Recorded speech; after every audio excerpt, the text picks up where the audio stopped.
अगर आप आज मुझे एक 15 सेकंड का एक क्लिप है,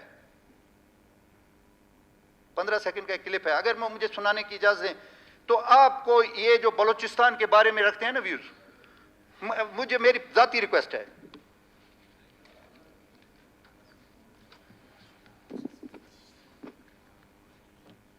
ना बड़ा गुस्सा यार मेरा तुम्हें फोन आ रहा मैं रियाजगुल टोका खाना मसूरी ता ये रोडा टीका जुड़ता है तो खयारपुर को मैं कारा करना खयार इजाजत की थे तांगे चो तो वो बाद ने लिख चेक वेदा था ना मैं परसेंटेज दफे था तांगा मैं कारा शुक्रिया फोन आजीर मन हाल वाला को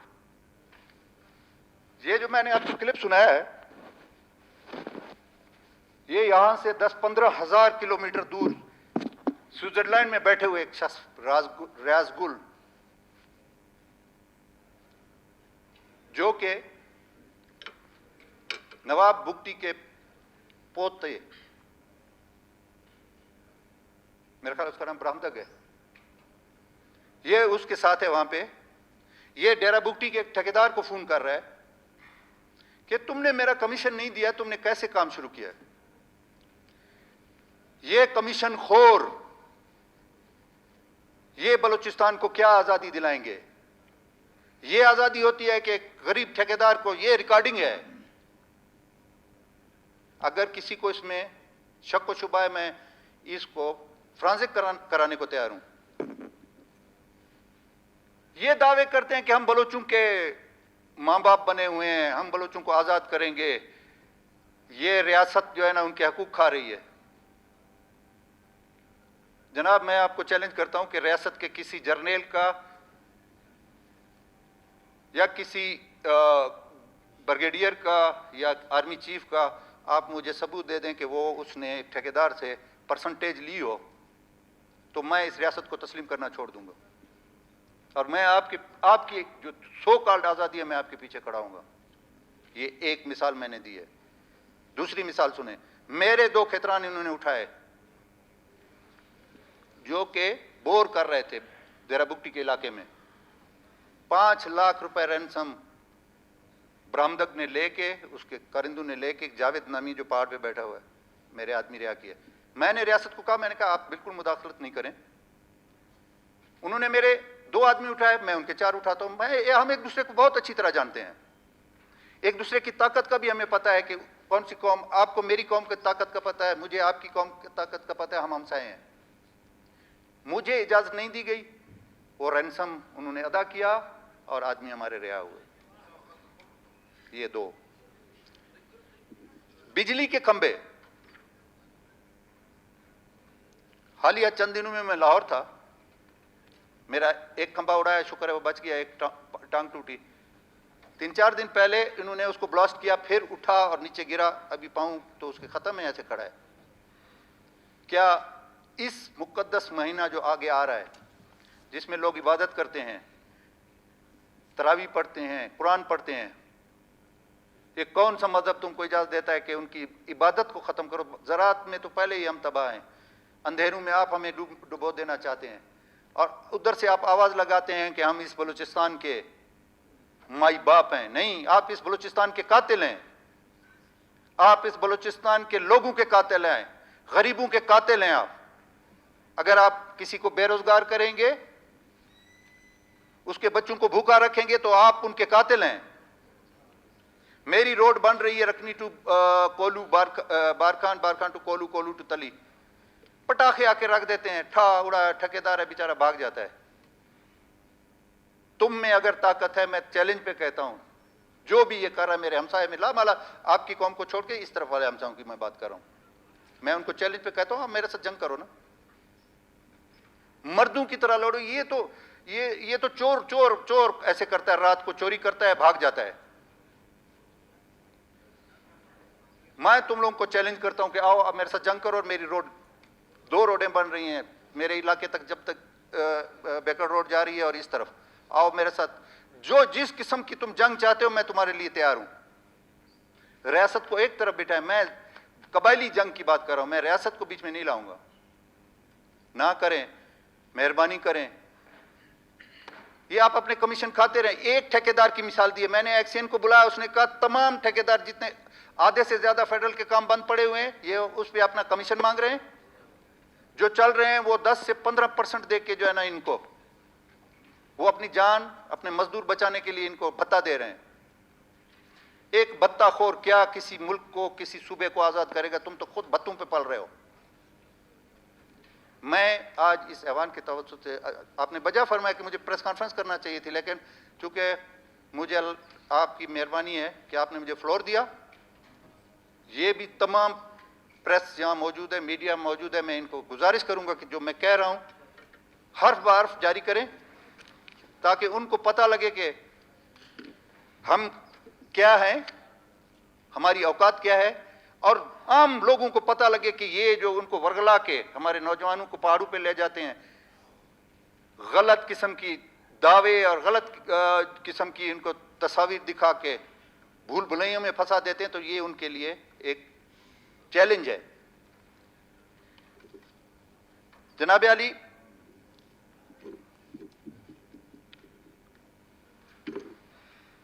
यहां पे अगर मैं रेकॉर्डेक का जिक्र ना करूं तो ये मेरी कोताही होगी। 73 सालों में ये हुकूमत, नौजैदा हुकूमत, इसको ये क्रेडिट जाता है कि रेकॉर्डेक का मसला जो कि 10% से ऊपर नहीं बढ़ रहा था, रॉयल्टी कहे या इस बलूचिस्तान को जो भी उसका हिस्सा समझे, ये हुकूमत, ये चीफ मिनिस्टर लड़ के 25% पर ले गया। 50% कंपनी को जाएगा, 50% गवर्नमेंट ऑफ पाकिस्तान में, 25% बलूचिस्तान, 25% मरकज।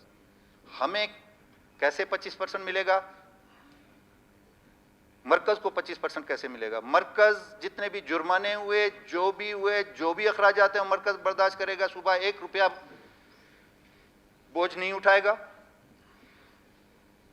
वो कहते हैं ना हींग लगी ना फटकड़ी, काम तैयार। ये इस हुकूमत को ये क्रेडिट जाता है कि अल्हम्दुलिल्लाह वो मुआहदा पाए तकमील तक पहुंचा है, और इंशाअल्लाह ये इस जून से जो माली साल शुरू होगा, कुछ चीजें हमें वो एडवांस में देने के पाबंद हैं। जनाब, इस हुकूमत पे इल्जामात तो बहुत लगते हैं। क्या ये अगले 50 साल तक जो ये मुआहदा किया गया है,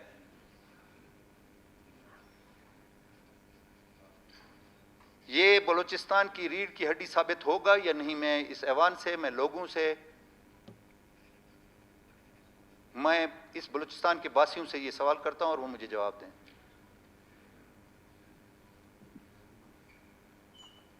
$10 अरब की सरमायाकारी होगी यहां पे, एयरपोर्ट बनेंगे, 6 से 8 हजार मुलाजमीन, और वो भी हमने वजाहत किया कि इसी सूबे के, इसी धरती के होंगे इंशाअल्लाह। अगर कोई नहीं मिलता था, मजबूरी थी, 1.25 करोड़ लोगों में वो अवेलेबल नहीं था, बगैर किसी कौमियत के, लिसानियत के 8,000 आदमी रोजगार में आएंगे एक छोटे से इस मंसूबे में। हमने उनको जमीन कितनी दी? सिर्फ 100 किलोमीटर, 100 किलोमीटर मुरब्बा किलोमीटर, मतलब 10 बाई 10 कर दें, 100 किलोमीटर बनता है, 12 बाई 8 कर दें या 13 बाई 8 कर दें। ये सूबा वसाइल से मालामाल है। हमें कौन सी चीज तबाही की तरफ ले जा रही है? वो ये कि हम आपस में एक दूसरे के दस्तो गिरबान हैं। मैं आज हुकूमत में हूं, झंडा भी लगा हुआ है, गाड़ी भी लगी हुई है, सायरन भी बजते हैं। जैसे मैं उतरता हूं तो मुझे वो फिर ख्वाबों में आता है, फिर मैं उठ के अपने ही लोगों की टांग खींचना शुरू कर देता हूं। इस्लामाबाद में बैठा हुआ एक शख्स, वो मुसखेल में, वो दुर्ग में, वो रखनी में, वो बारखान में, उसको क्या पता है कि वहां पे क्या है? वो जो ये बातें जिस तरीके से बिलावल भुट्टो साहब ने या शहबाज शरीफ साहब ने यहाँ के लोगों के ज़बान से सुन के आगे पूरी दुनिया में फैलाई हैं, फिर अंजाम यही होता है। परसेप्शन बना दी जाती है कि जी बलूचिस्तान तो जो है ना 2 कदम कोई नहीं चल सकता, अमन अमान की सूरत हाल ये है, और ये सरदार नवाब सुबह को नाश्ते में 2 आदमी का नाश्ता करते हैं, दोपहर को 3-4 रोस्ट खाते हैं आदमियों के, रात को तो फिर पता नहीं किसकी आदमियों की सजियां होती हैं। तो वो जो इन्वेस्टर यहाँ पे आना चाहते हैं वो इन्हीं चीज़ों को देख के भाग जाते हैं। इन्वेस्टर एक मक्खी की तरह होता है, जहाँ पे उसको गुड़ नजर आएगा वो बैठेगा, खुश्क जिस्म पे, खुश्क जगह पे, और फिर जब उसको तहफ़्फ़ुज़ ही नहीं होगा वो कभी बैठना गवारा ही नहीं करेगा। क्यों आएगा अरबों डॉलर लेके? आज हमने ये रेकॉर्डेक का मंसूबा, मैं इसमें अगर आर्मी चीफ ने जितना बड़ा किरदार अदा किया, प्राइम मिनिस्टर ऑफ पाकिस्तान ने जितना बड़ा किरदार अदा किया, चेयरमैन सेनेट ने जितना बड़ा किरदार अदा किया, तरीन साहब ने जितना बड़ा किरदार अदा किया, सबसे बड़ा किरदार आर्मी चीफ का था। उसने ये यकीन दहानी कराई कि आपको तहफ़्फ़ुज़ भी मिलेगा, और वो चीज़ें उनसे मनवाई हैं जो हम तस्वर भी नहीं कर सकते थे। जो जुर्माना अगर बलूचिस्तान या पाकिस्तान देता तो पहले हमारी मईशत बैठी हुई थी, भट्ठा बैठ जाना था इसका। तो मैं उनको सलाम पेश करता हूँ, मुबारकबाद पेश करता हूँ अपने वज़ीर आला की काविशों को। फिर हमारी जो मादनियात की टीम थी, उसके मिनिस्टर आपके, उसके सेक्रेटरी, डीजी तक, मैं आपके तवज्जुह से जनाब स्पीकर साहब उन सबको दिल से मुबारकबाद, बल्कि मैं तो ये कहूँगा, अगर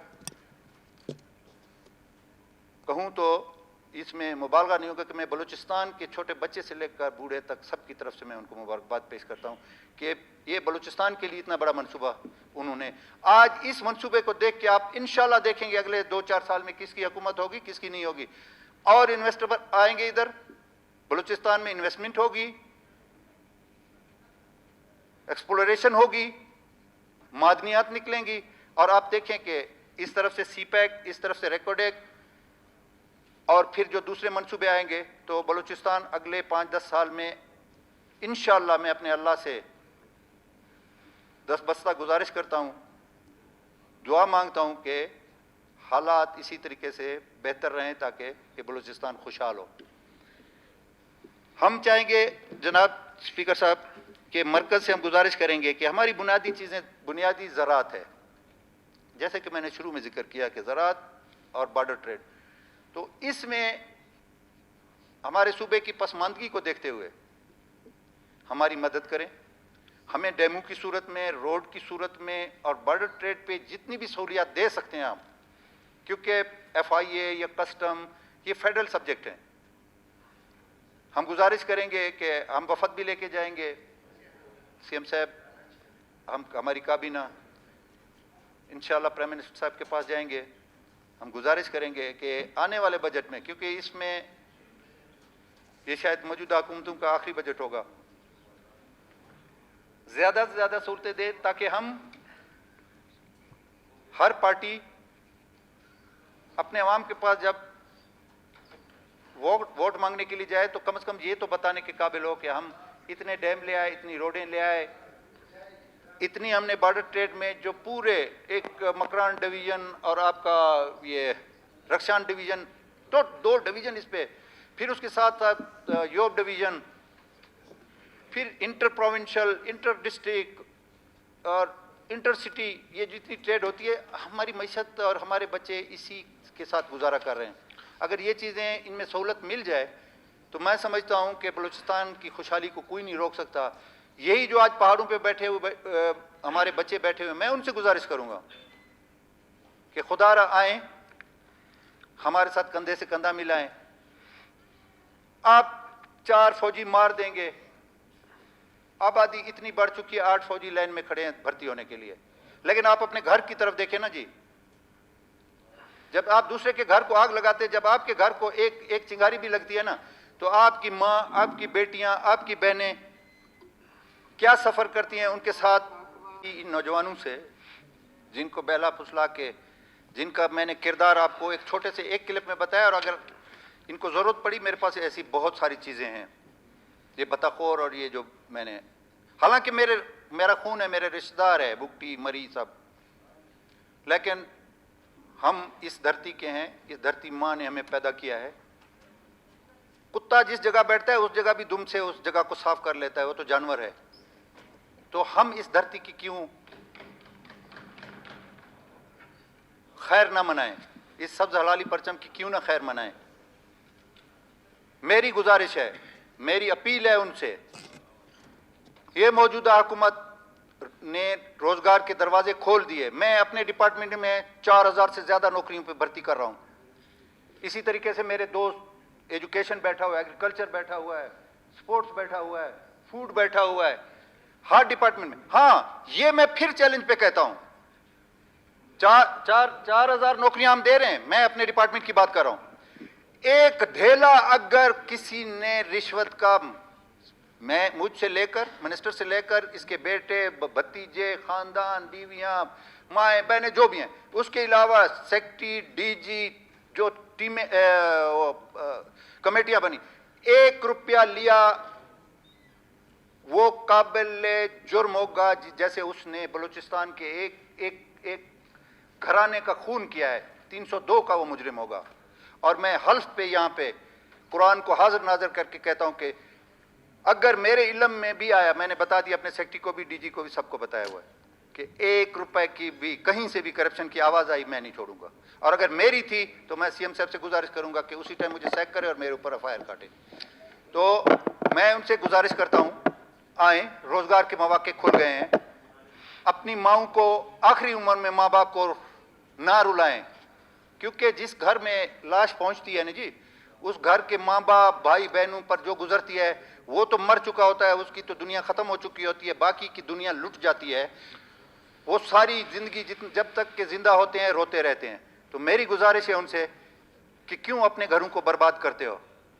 ये जो क्लिप मैंने सुनाया है, ये एक जगह आप सुनाएं कि इनका किरदार ये है, ये कमीशन खोर, ये भत्ताखोर, और ये तुम लोगों को बर्बाद कर रहे हैं आज़ादी के नाम पर, इस बलूचिस्तान की तरक्की के नाम पर। और आपको अपने ही लोगों से, अपने भाइयों से, पंजाब है, सिंध है, बलूचिस्तान है, जैसे मीर असद ने कहा है, हम एक इकाई हैं, हमें आपस में लड़ा के वो ये कमीशन वसूल करते हैं।